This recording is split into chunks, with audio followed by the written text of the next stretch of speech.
back to the channel. Today, we are going to revise the poem The Lake Isle of Innisfree written by William Butler Yeats. So let's get started with this poem.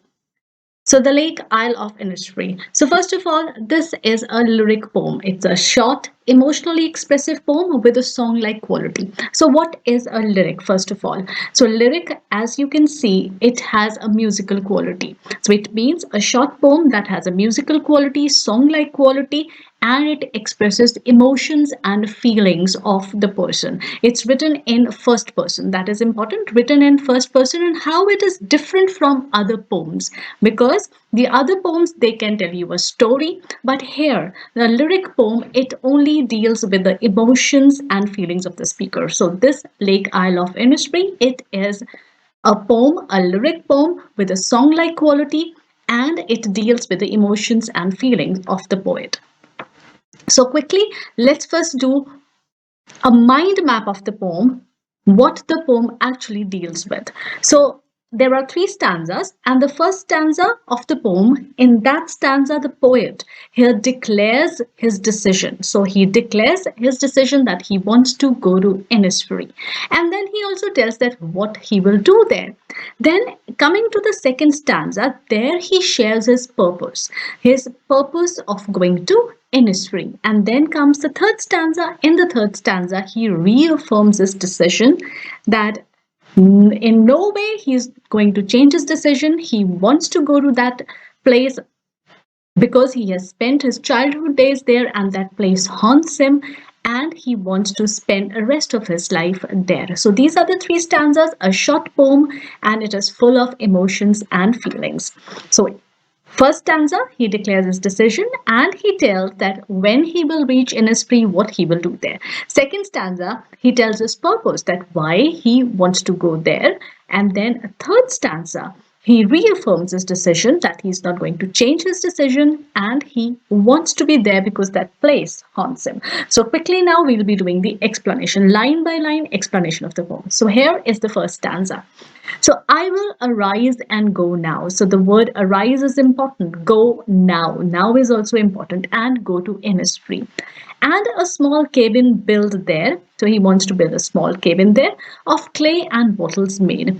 9 bean rows will I have there, a hive of for the honeybee, and live alone in the bee loved glade. So this is again important. These words that I have underlined, these are important. So I will arise and go now. So that very moment, the poet says, I want to just get up and I want to go that very moment. And where I want to go, I want to go to Innisfree. So arise, these are the word meanings. So to get up, cabin, it is a hut, wattle are sticks, and glade means an open space. So he says that once I reach Innisfree, so I would like to build there a small cabin because he wants to live there, he wants to stay there. So he wants to build a small cabin of clay and bottles. So not a very luxurious hut or a luxurious house for himself. A house that is close to nature of clay and bottles. And then he says that because he has to live there, so he has to sustain himself. For that, he needs food. So he says that I'll grow beans there, and then I'll also have a hive of honeybee and live alone. So he wants to be there alone. He doesn't want to have his family there in the bee loved glade. So quickly I'll be reading the explanation. The poet is sharing his heart's desire. So since it is a lyric, so emotions and feelings of the narrator. So here the narrator, the first person, it's written in first person, so it is the poet himself. So he says that he wants to go to Innisfree, where he will build a small hut with clay and sticks for himself. He doesn't want anything luxurious. So as I told, nothing luxurious, clay and bottles. With clay and sticks, he wants to build his hut there. He adds that he will grow 9 rows of beans there because he wants to sustain himself, and he'll have a hive of honeybees for honey.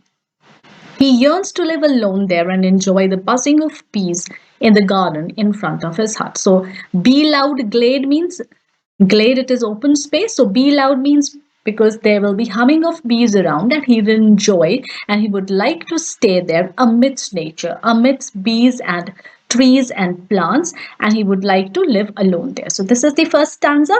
Now we move on to the second stanza. So second stanza tells us the purpose. So this is a beehive. He wants to have a beehive there, and here he wants to have 9 bean rows also. So the bean plants here. This is the hut that he would like to have. A simple, not any kind of luxurious hut of clay and sticks. So now we move on to the second stanza. Then he says that I shall have some peace there. So his purpose is he is seeking peace there. For peace comes dropping slow. Now, what is this? Peace comes dropping slow. Now, this line is very important. So, dropping from the wails of the morning to where the cricket sings. So, dropping from the wails of the morning to where the cricket sings. Their midnight is all a glimmer. Noon, is a purple glow, and evenings full of linnet's wings. So this is how he's described that place. Beauty of nature at Innisfree. So he says that I shall have some peace there. So that means wherever he's living at that very moment, he doesn't have peace there. So he lacks peace at that place, and that is why he wants to go to Innisfree, and he says that there I shall have some peace. For peace comes dropping slow. So once he says that he reaches Innisfree, he will enjoy some peace there. He will feel mesmerized in the peace and in this peace and gradually blend in it. So peace comes dropping slow means it gradually he'll blend in it. So how this piece comes dropping slow, let's read and then I'll explain. So the veil of slow dropping fog or mist makes the mornings at Innisfree serene and quiet as opposed to the noisy chaos in the city, which begins right in the morning. So he says that as morning it dawns slowly and slowly till sunrise. It's foggy, it's misty. So he says that he'll enjoy that time slowly and slowly till sunrise. So it'll be so mesmerizing and he'll enjoy that peace. So it is all opposed to the city life where it is all very chaotic. So he says that as opposed to the noisy chaos in the city, which begins right in the morning. So right in the morning with the alarm bell, so everything, it becomes chaotic and noisy there. So beauty of the morning is intensified with veil, curtain of mist that hides it. So he says that, so here you can see the morning. The curtain of mist, it's foggy, and look at this beautiful scene. So he says that the beauty of morning is intensified with a veil, with a curtain. Here, veil, it means curtain of mist that hides it. So behind this curtain, it's morning, it's bright day. So when sun will come, so that fog and mist, it'll clear up and it'll be a bright day. And then he says the sound of crickets singing in the morning will be welcome note for him. So as sun comes out, crickets, insects, they'll come out and they'll be singing. And he says that it will be music to him. It will be a welcome note for him. Then he talks about midnight, that what kind of midnight will be there. So midnight, there the midnight will shine brightly. So this is noon. Noon will have a purple glow. So you can see purple glow when sun is coming out. And cricket, it will sing in the morning with the coming of bright sun. And he says that then around there will be linnets. So they are the birds.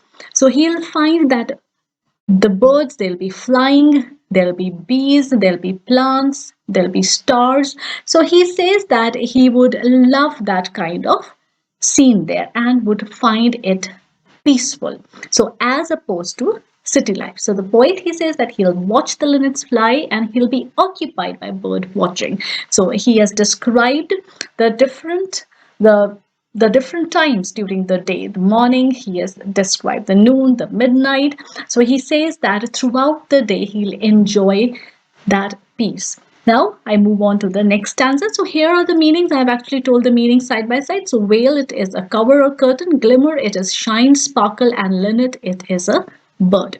Now let's move on to the next stanza. So the third stanza has his reaffirmation. So he again says, I will arise and go now. So again, he is reaffirming that he hasn't changed his decision. He is ready and he wants to go there.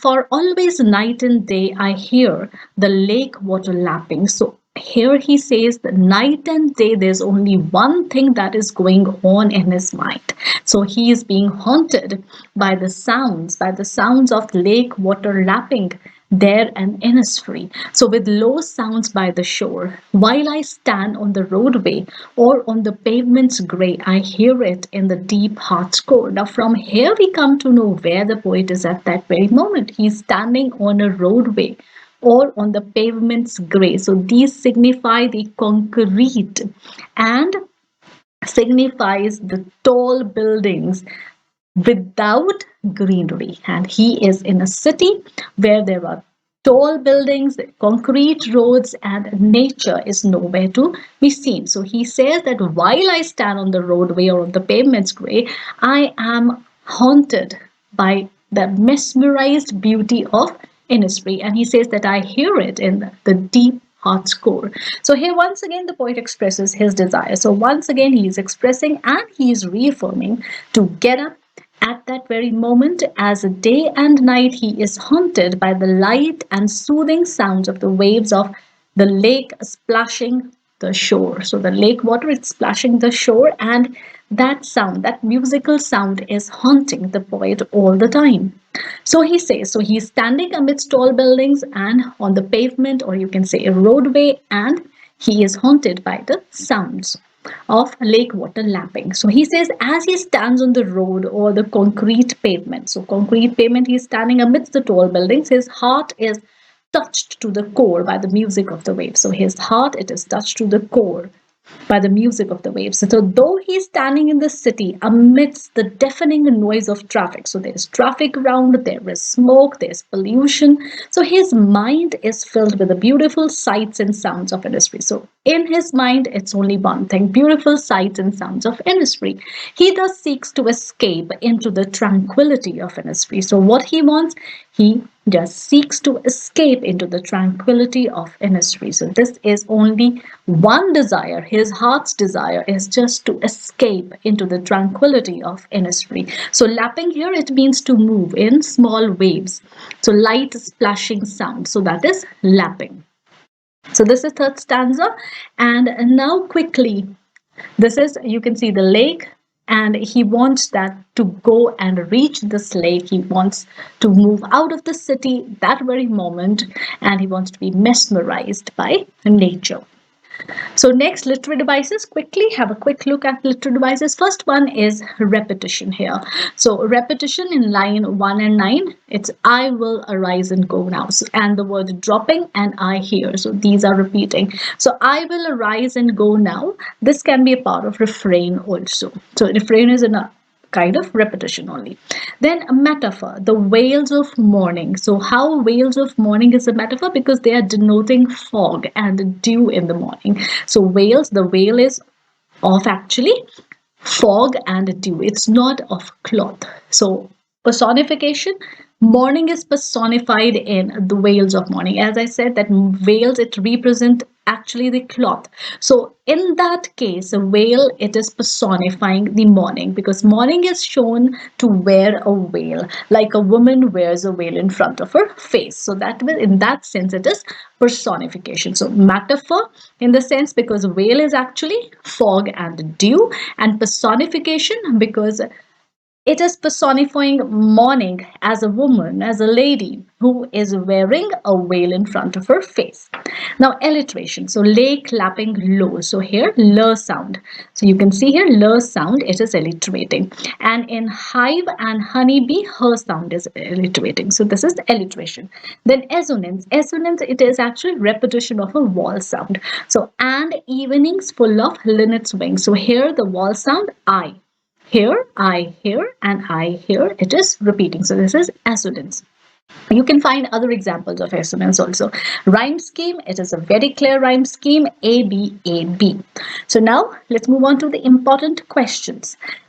Important explanation of the important lines which can be converted into questions. So first one is, and I shall have some peace there, for peace comes dropping slow. So now this part of the phrase, this is very important.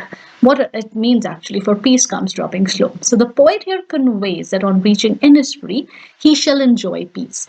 He will be relaxed there, so he'll be relaxed, he'll enjoy peace, and he will go with the flow. So go with the flow is important here, dropping slow. So as it dawns, as morning dawns. So slowly and slowly till sunrise, he'll enjoy that beauty. So slowly and gradually, he will blend in the peaceful atmosphere. There's no rush, no alarm bells ringing there, and there's no hurry for the poet there. So the pace of the life will be slow without any hustle bustle of the city life. Hence, it'll be peaceful and calm. So if you can take your example, so right in the morning, you wake up with an alarm and you are in a hurry, you have to go to school. So, but the poet says that there'll be no such hurry. Now, second important line, dropping from the wails of the morning to where the cricket sings. So, in this line, the poet wants to convey that at Innisfree, he shall find peace and serenity right from the morning till evening. So, no deadlines anywhere. So, the wail of slow dropping fog or mist makes the mornings at Innisfree serene and quiet as opposed to the noisy chaos. So, in the city, it's chaotic, noisy chaos in the city, which begins right in the morning. The singing of crickets in the morning makes it peaceful and mesmerizing for the poet. The poet is actually pointing at the slow pace of life from morning to evening. So at Innisfree, life is slow paced because nobody is at rush there. So life is slow paced. This dropping slow and dropping from the wails of the morning actually means the slow pace of life without any alarms, without any deadlines. So that is the meaning of these lines. Now next, their midnights all a glimmer, and noon a purple glow, and evenings full of linnet's wings. So his mornings will be beautiful and peaceful because of the song of the cricket. So he'll enjoy the insects there, insects singing. He further adds that midnight at Innisfree shines bright because of stars and moon. So stars and moon, it'll be bright. And in the afternoon, there'll be purple hue. So purple hue, a warm glow. So it signifies a warm glow that will extend into the evening, which is made alive by the presence of the linnets. So nature is at its best there. Then he says that I hear the lake water lapping with low sounds by the shore. So what it means? The poet here is feeling nostalgic. So he can hear the lake water lapping, but the poet is not at Innisfree. So how he is able to hear? He is standing in the city. So he is feeling actually nostalgic.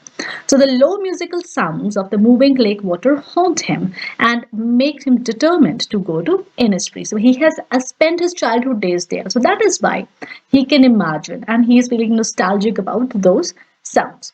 The poet has spent many years of his childhood at Innisfree and he cherishes those memories even in the city. So, even in the city, he wants actually to be there at Innisfree.